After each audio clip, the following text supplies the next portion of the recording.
The Lost World by Sir Arthur Conan Doyle. Chapter 6. I was the flail of the Lord. Lord John Roxton and I turned down Vigo Street together and through the dingy portals of the famous aristocratic rookery. At the end of a long drab passage my new acquaintance pushed open a door and turned on an electric switch. A number of lamps, shining through tinted shades, bathed the whole great room before us in a ruddy radiance. Standing in the doorway and glancing round me, I had a general impression of extraordinary comfort and elegance combined with an atmosphere of masculine virility. Everywhere there were mingled the luxury of the wealthy man of taste and the careless untidiness of the bachelor. In the centre of a rich red carpet was a black and gold Louis XV table, a lovely antique, now sacrilegiously desecrated with marks of glasses and the scars of cigar stumps. On it stood a silver tray of smokables and a burnished spirit stand, from which my silent host proceeded to charge 2 high glasses. Having indicated an armchair to me and placed my refreshment near it, he handed me a long smooth Havana. Then, seating himself opposite to me, he looked at me long and fixedly with his strange, twinkling, reckless eyes of a cold light blue, the colour of a glacier lake. Through the thin haze of my cigar smoke I noted the details of a face which was already familiar to me from many photographs.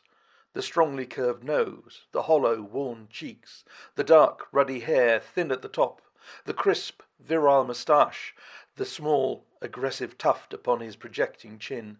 His skin was of a rich flower-pot red from sun and wind. His eyebrows were tufted and overhanging, which gave those naturally cold eyes an almost ferocious aspect, an impression which was increased by his strong and furrowed brow. In figure he was spare, but very strongly built. Indeed, he had often proved that there were few men in England capable of such sustained exertions. His height was a little over 6 feet, but he seemed shorter on account of a peculiar rounding of the shoulders.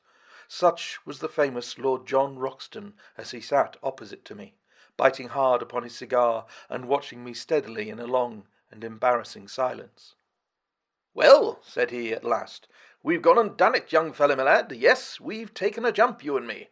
I suppose now, when you went into that room, there was no notion in your head, what?" "No thought of it." "The same here. No thought of it. Why, I've only been back 3 weeks from Uganda, and just taken a place in Scotland. Pretty goings-on, what? How does it hit you?" "Well, it is all in the main line of my business. I am a journalist on the Gazette." "Of course, you said so when you took it on. By the way, I've got a small job for you, if you'll help me." "With pleasure." "Don't mind taking a risk, do you?" "What is the risk?" "Well, it's Ballinger. He's the risk. You've heard of him?" "No." "Why, young fella, where have you lived? Sir John Ballinger is the best gentleman jock in the North Country. Well, it's an open secret that when he's out of training he drinks hard. He got delirium on Tuesday and he's been raging like the devil ever since. His room is above this. The doctors say it's all up with the old dear unless some food has got into him, but as he lies in bed with a revolver and swears he will put 6 of the best through anyone that comes near him, there's been a bit of a strike among the serving men. He's a hard nail, is Jack, and a dead shot too, but you can't leave a Grand National winner to die like that, what?" "What do you mean to do, then?" I asked. "Well, my idea was that you and I could rush him. He may be dozing, and at the worst he can only wing one of us, and the other should have him. If we can get his bolster cover around his arms and then phone up a stomach pump, we'll give the old dear the supper of his life." It was a rather desperate business to come suddenly into one's day's work. On the other hand, I was brought up with a horror of cowardice and with a terror of such a stigma. Therefore, although every nerve in my body shrank from the whisky-maddened figure which I pictured in the room above, I still answered, in as careless a voice as I could command, that I was ready to go. Some further remark of Lord Roxton's about the danger only made me more irritable. "Talking won't make it better," said I. "Come on." I rose from my chair and he from his. Then, with a little confidential chuckle of laughter, he patted me 2 or 3 times on the chest, finally pushing me back into my chair. "All right, Stanny, my lad, you'll do," said he. I looked up in surprise. "I saw after Jack Ballinger myself this morning. I say, young feller, I hope you don't mind, what? You see, Between you and me, close-tiled, I look on this South American business as a mighty serious thing, and if I have a pal with me, I want a man I can bank on. So I sized you down, and I'm bound to say that you came well out of it. You see, it's all up to you and me, for this old Summerlee man will want dry nursing from the first. Now then, we've got to fix our business. Here are the sailings on the first page of the Times. There's a Booth boat for Para next Wednesday week, and if the Professor and you can work it, I think we should take it, what? Very good, I'll fix it with him. What about your outfit? My paper will see to that. Can you shoot? About average, territorial standard. Good Lord, as bad as that? It's the last thing you young fellas think of learning. You're all bees without stings so far as looking after the hive goes. But you'll need to hold your gun straight in South America, for unless our friend the Professor is a madman or a liar, we may see some queer things before we get back. What gun have you? He crossed to an oaken cupboard, and as he threw it open I caught a glimpse of glistening rows of parallel barrels, like the pipes of an organ. I'll see what I can spare you out of my battery, said he. One by one he took out a succession of beautiful rifles, opening and shutting them with a snap and a clang, and then patting them as he put them back into the rack as tenderly as a mother would fondle her children. Now, here's a useful tool. .470 telescopic sight double ejector. That's the rifle I used against the Peruvian slave drivers 3 years ago. I was the flail of the Lord up in those parts, I may tell you, though you won't find it in any blue book.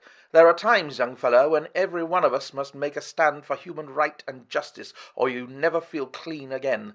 That's why I made a little war on my own, declared it myself, waged it myself, ended it myself.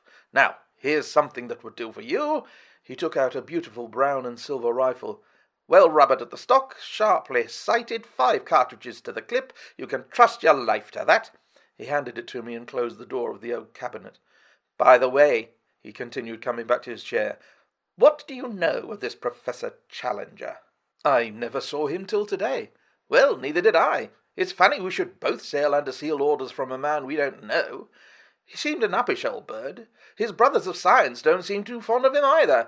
How came you to take an interest in the affair? I told him shortly my experiences of the morning, and he listened intently. Then he drew out a map of South America and laid it on the table. I believe every single word he said to you was the truth, said he earnestly. And mind you, I have something to go on when I speak like that.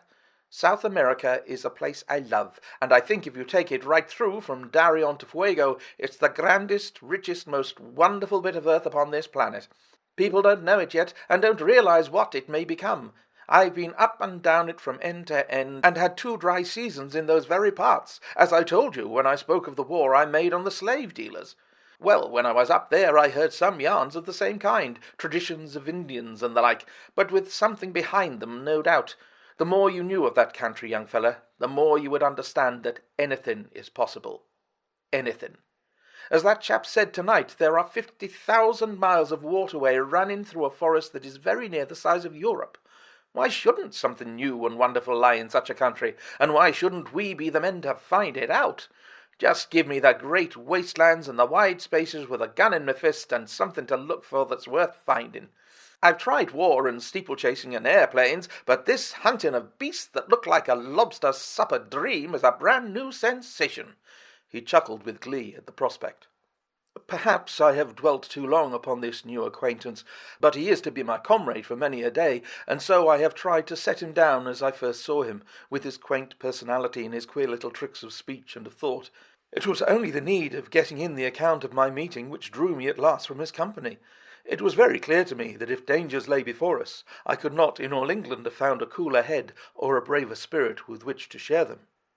That night, wearied as I was after the wonderful happenings of the day, I sat late with McArdle, the news editor, explaining to him the whole situation, which he thought important enough to bring next morning before the notice of Sir George Beaumont, the chief.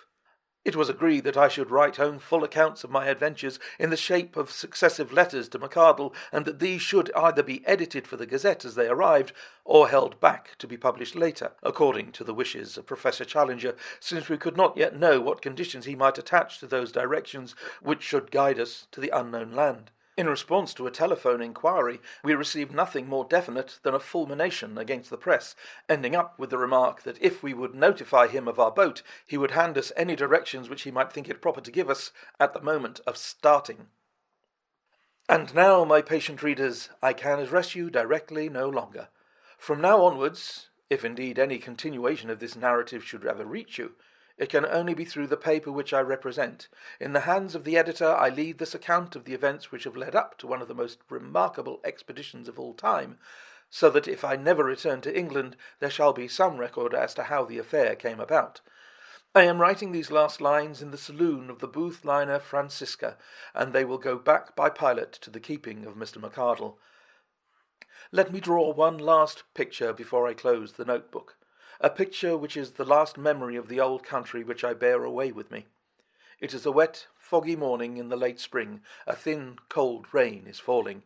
3 shining Macintosh figures are walking down the quay, making for the gangplank of the great liner from which the Blue Peter is flying.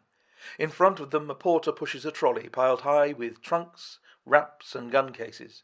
Professor Summerlee, a long, melancholy figure, walks with dragging steps and drooping head, as one who is already profoundly sorry for himself. Lord Roxton steps briskly, and his thin, eager face beams forth between his hunting cap and his muffler. As for myself, I am glad to have got the bustling days of preparation and the pangs of leave-taking behind me, and I have no doubt that I show it in my bearing. Suddenly, just as we reach the vessel, there is a shout behind us. It is Professor Challenger, who had promised to see us off. He runs after us, a puffing, red-faced, irascible figure. "No, thank you," says he. "I should much prefer not to go aboard. My directions for your instruction and guidance are in this sealed envelope. You will open it when you reach a town upon the Amazon which is called Manaos, but not until the date and hour which is marked upon the outside. Have I made myself clear? Mr. Malone, I will place no restriction upon your correspondence, since the ventilation of the facts is the object of your journey, but I demand that you shall give no particulars as to your exact destination, and that nothing be actually published until your return. Goodbye, sir. You have done something to mitigate my feelings for the loathsome profession to which you unhappily belong. Goodbye, Lord John. Science is, as I understand, a sealed book to you, but you may congratulate yourself upon the hunting field which awaits you. And goodbye to you also, Professor Summerlee. If you are still capable of self-improvement, of which I am frankly unconvinced, you will surely return to London a wiser man." And so he turned upon his heel and made his way back to his train. Well, we are well down the channel now. There's the last bell for letters, and it's goodbye to the pilot. God bless all we leave behind us, and send us safely back.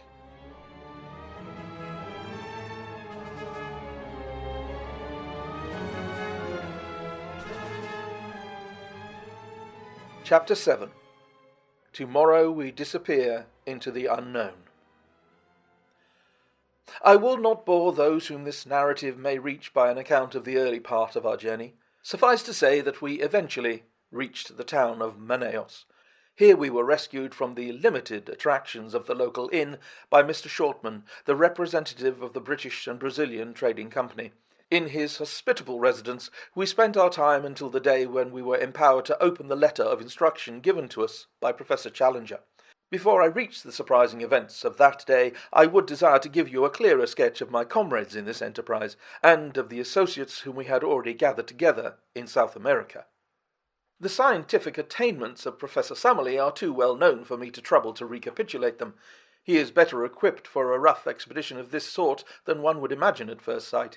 His tall, gaunt, stringy figure is insensible to fatigue, and his dry, half-sarcastic, and often wholly unsympathetic manner is uninfluenced by any change in his surroundings. Though in his 66th year, I am now well convinced that his power of endurance is as great as my own. In temper he is naturally acid and sceptical. From the beginning he has never concealed his belief that Professor Challenger is an absolute fraud, that we are all embanked upon an absurd wild-goose chase, and that we are likely to reap nothing but disappointment and danger in South America, and corresponding ridicule in England.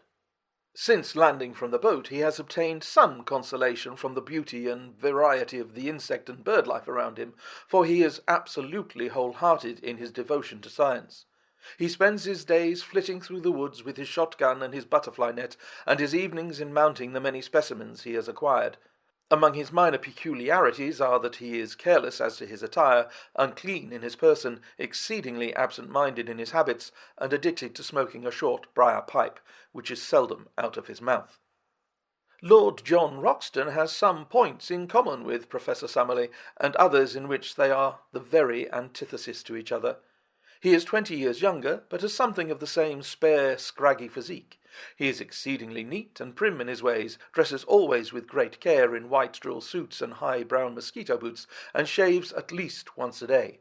Like most men of action, he is laconic in speech and sinks readily into his own thoughts, but he is always quick to answer a question or join in a conversation, talking in a queer, jerky, half-humorous fashion. His knowledge of the world, and very especially of South America, is surprising, and he has a whole-hearted belief in the possibilities of our journey, which is not to be dashed by the sneers of Professor Summerlee. He has a gentle voice and a quiet manner, but behind his twinkling blue eyes there lurks a capacity for furious wrath and implacable resolution, the more dangerous because they are held in check. He spoke little of his exploits in Brazil and Peru, but the exploits of the Red Chief, as the riverine natives called him, had become legends among them, but the real facts, as far as I could learn them, were amazing enough.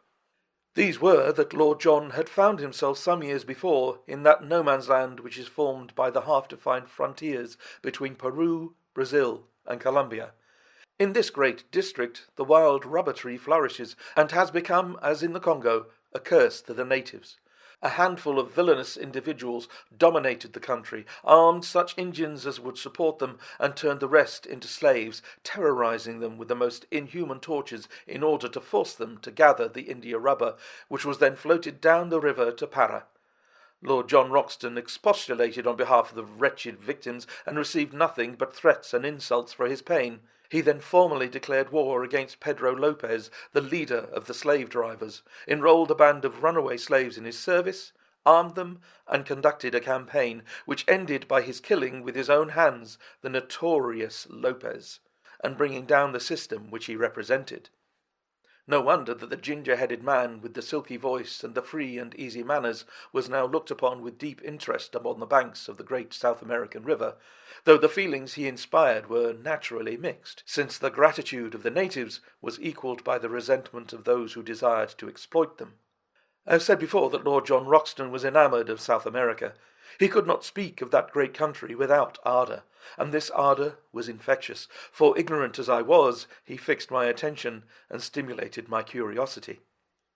So much for the moment for my two principal companions, whose characters and limitations will be further exposed, as surely as my own, as this narrative proceeds.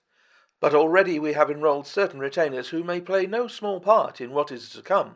The first is a gigantic native named Zambo, who is a Hercules, as willing as any horse, and about as intelligent. Him we enlisted at Para on the recommendation of the steamship company, on whose vessels he had learned to speak a halting English. It was at Para also that we engaged two locals, Gomez and Manuel. They were swarthy fellows, bearded and fierce, as active and wiry as panthers. Both of them had spent their lives in those upper waters of the Amazon which we were about to explore, and it was this recommendation which had caused Lord John to engage them. One of them, Gomez, had the further advantage that he could speak excellent English. These men were willing to act as our personal servants, to cook, to row, or to make themselves useful in any way at a payment of $15 a month. Besides these, we had engaged 3 Moho Indians from Bolivia, who are the most skilful at fishing and boat-work of all the river tribes. The chief of these we called Moho, after his tribe. The others are known as Jose and Fernando. At last, after a weary week, the day had come and the hour. I ask you to picture the shaded sitting-room of the Fazenda St. Ignacio. Within, we were seated round the cane table on which lay a sealed envelope. Inscribed upon it, in the jagged handwriting of Professor Challenger, were the words, "Instructions to Lord John Roxton and party, to be opened at Manaus upon July 15th at 12 o'clock precisely." Lord John had placed his watch upon the table beside him.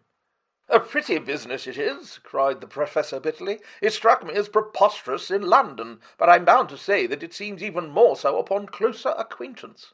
I don't know what is inside this envelope, but unless it is something pretty definite, I shall be much tempted to take the next down-river boat and catch the Bolivia at Pará.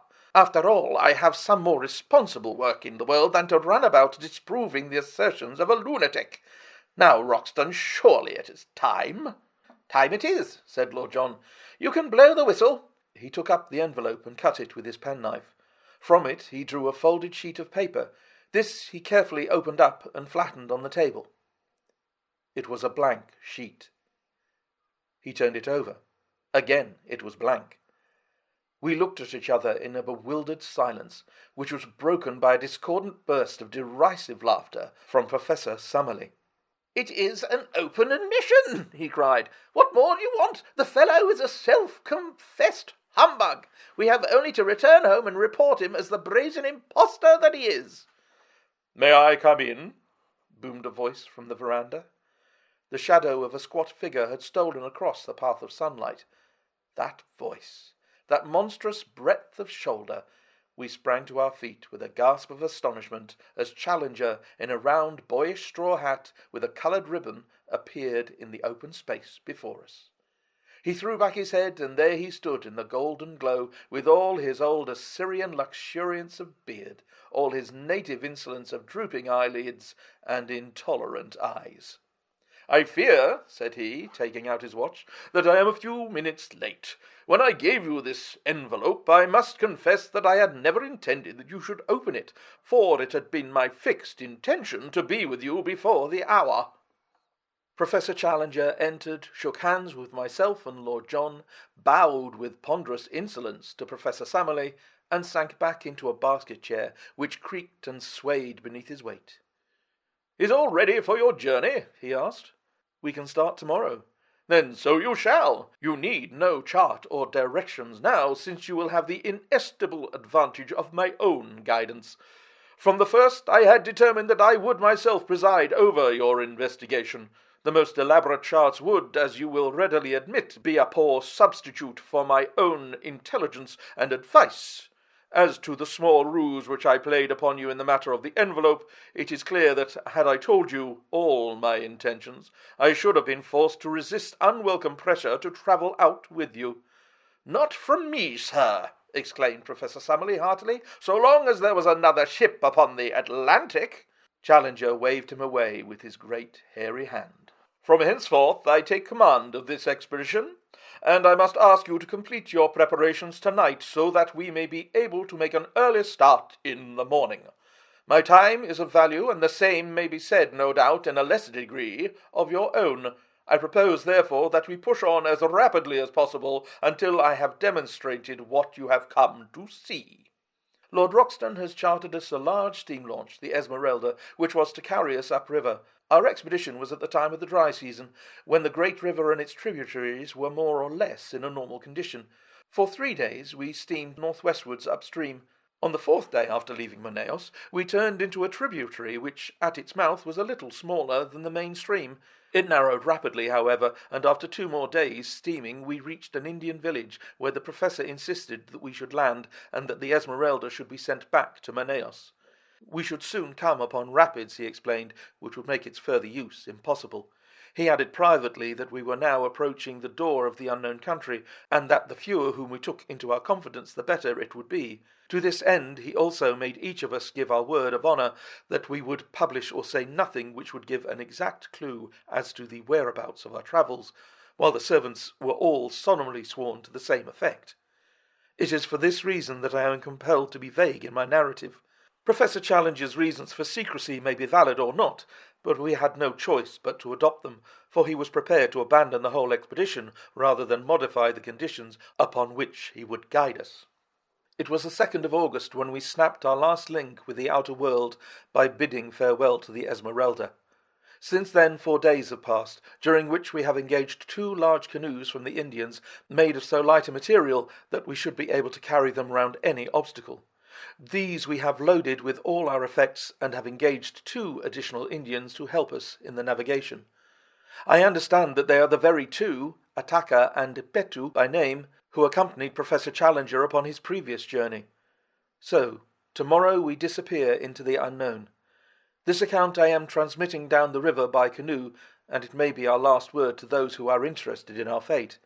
I have, according to our arrangement, addressed it to you, my dear McArdle, and I leave it to your discretion to delete, alter, or do what you like with it. From the assurance of Professor Challenger's manner, and in spite of the continued scepticism of Professor Summerlee, I have no doubt that our leader will make good his statement, and that we are really on the eve of some most remarkable experiences.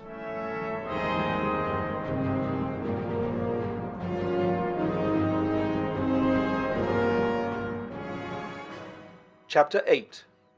The Outlying Pickets of the New World.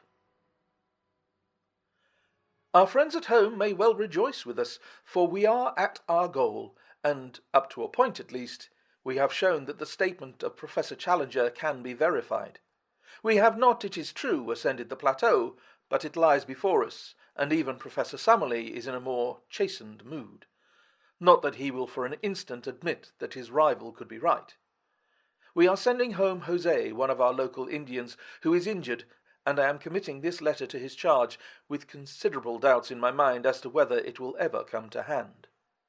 When I wrote last, we were about to leave the Indian village where we had been deposited by the Esmeralda.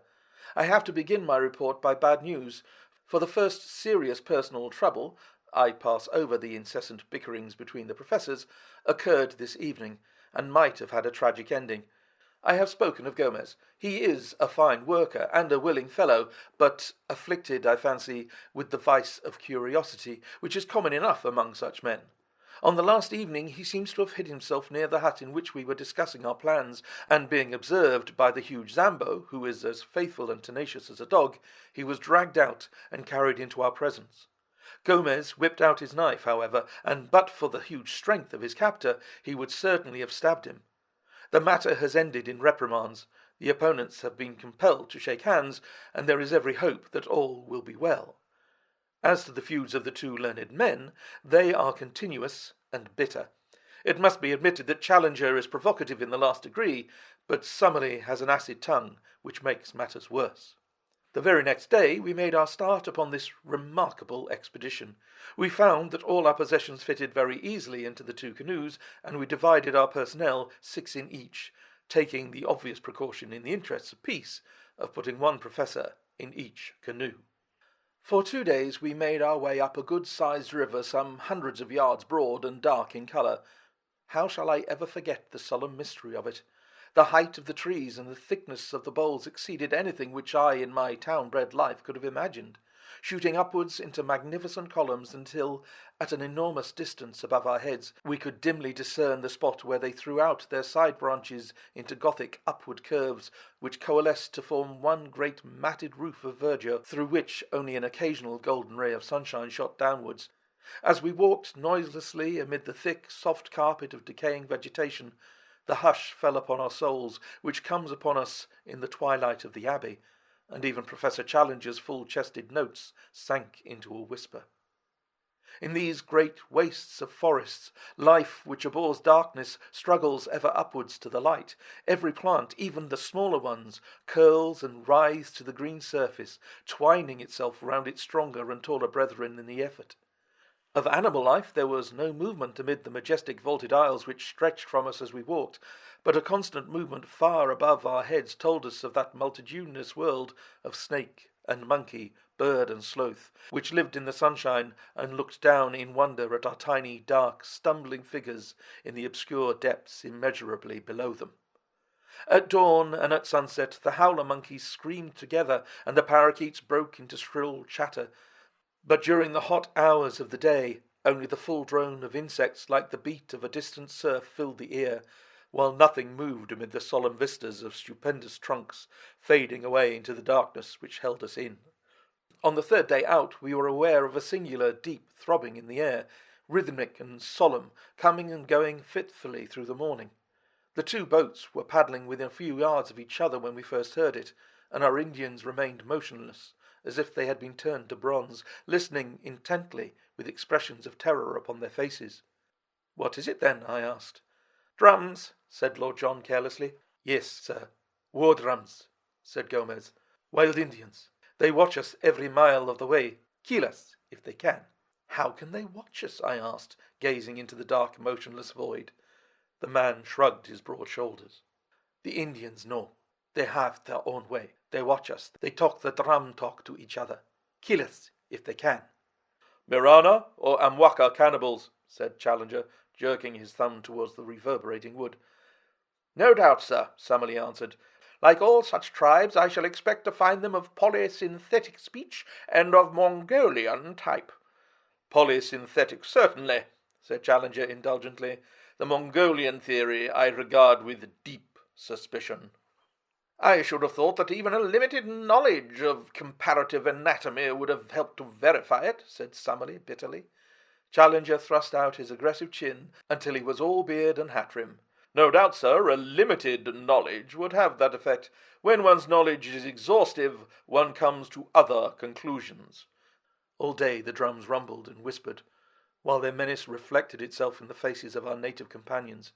Even the hardy, swaggering Gomez seemed cowed. That night we moored our canoes and made every preparation for a possible attack. Nothing came, however, and with the dawn we pushed upon our way, the drum-beating dying out behind us. About 3 o'clock in the afternoon we came to the steep rapids on which Professor Challenger had suffered disaster upon his first journey. I confess that the sight of it consoled me, for it was really the first direct corroboration, slight as it was, of the truth of his story. The Indians carried our canoes and stores through the brushwood, while we four explorers, our rifles on our shoulders, walked between them and any danger coming from the woods. It was in the early forenoon of the next day that we made the great departure. Since dawn, Professor Challenger had been acutely uneasy, continually scanning each bank of the river. Suddenly he gave an exclamation of satisfaction and pointed to a single tree which projected at a peculiar angle over the side of the stream. "What do you make of that?" he asked. "It is surely an assai palm," said Summerlee. "Exactly. It was an assai palm which I took for my landmark. The secret opening is 1/2 a mile onwards upon the other side of the river. That is my private gate into the unknown. Push through and you will understand." Having reached the spot marked by a line of light green rushes, we poled our 2 canoes through them for some hundreds of yards, and eventually merged into a placid and shallow stream running clear and transparent over a sandy bottom. It may have been 20 yards across, and was banked in on each side by most luxuriant vegetation. That thick vegetation met overhead, interlacing into a natural pergola, and through this tunnel of verdure, in a golden twilight, flowed the river. All sign of the Indians had passed away, but animal life was more frequent, and the tameness of the creatures showed us that they knew nothing of the hunter. "No Indian here. Too much afraid. Kurupuri," said Gomez. "Kurupuri is the spirit of the woods," Lord John explained. "It's a name for any kind of devil. The poor beggars think that there is something fearsome in this direction, therefore they avoid it." On the 3rd day it became evident that our journey in the canoes could not last much longer, for the stream was growing rapidly more shallow. Finally we pulled the boats up among the brushwood and spent the night on the bank of the river. In the morning we concealed them among the bushes, then we distributed the various burdens amongst us, and shouldering our packages, we set forth upon the more laborious stage of our journey. An unfortunate quarrel between our pepper-pots marked the outset of our new stage. Challenger had from the moment of joining us issued directions to the whole of the party, much to the evident discontent of Summerlee. Now, upon his assigning some duty to his fellow professor, the matter suddenly came to a head. "May I ask, sir," said Summerlee with vicious calm, "in what capacity you take it upon yourself to issue these orders?" Challenger glared and bristled. "I do it, Professor Summerlee, as leader of this expedition." "I am compelled to tell you, sir, that I do not recognize you in that capacity." "Indeed. Perhaps you would define my exact position." "Yes, sir. You are a man whose veracity is on trial, and this committee is here to try it. You walk, sir, with your judges." "In that case you will, of course, go on your way, and I will follow at my leisure. If I am not the leader, you cannot expect me to lead." Thank heaven that there were two sane men, Lord Roxton and myself, to mediate, to mollify, and to prevent the petulance and folly of our learned professors from sending us back empty-handed to London.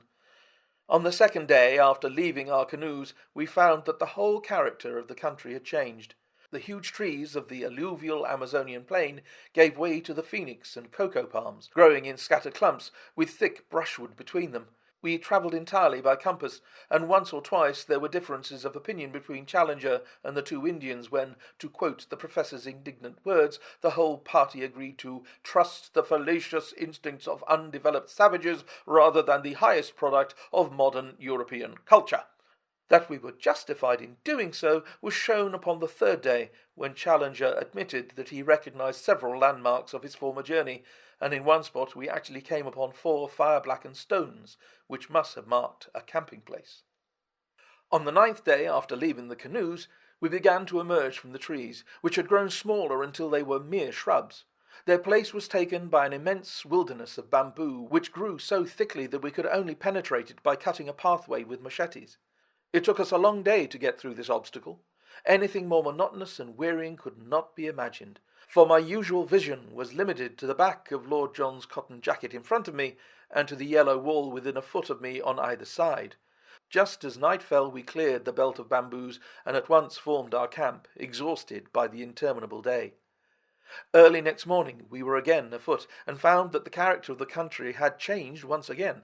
Behind us was the wall of bamboo. In front was an open plain, sloping slightly upwards and dotted with clumps of tree ferns, the whole curving before us until it ended in a long, whale-backed ridge.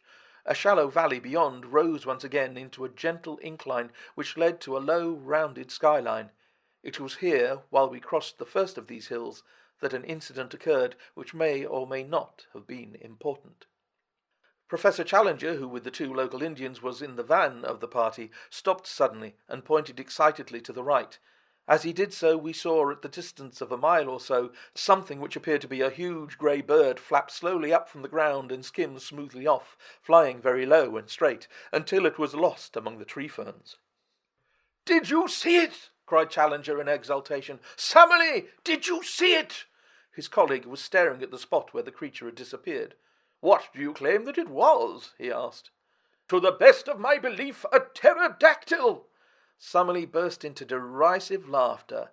"A fiddlestick," said he. "It was a stork if ever I saw one." Challenger was too furious to speak. He simply swung his pack upon his back and continued upon his march. Lord John came abreast of me, however, and his face was more grave than was his wont. He had his Zeiss glasses in his hand. "I focused it before it got over the trees," said he. "I won't undertake to say what it was, but it wasn't any bird that I have ever clapped eyes on in my life." So there the matter stands. Are we really just at the edge of the unknown, encountering the outlying pickets of this lost world of which our leader speaks? I give you the incident as it occurred, and you will know as much as I do. It stands alone, for we saw nothing more which could be called remarkable. And now, my readers, our destination lies in full sight of us. When we had crossed the second ridge, we saw before us an irregular palm-studded plain, and then the line of high red cliffs which I have seen in the picture. Challenger struts about like a prize peacock, and Summerlee is silent, but still sceptical. Yet there it lies, even as I write, and there can be no question that it is the same. Another day should bring some of our doubts to an end.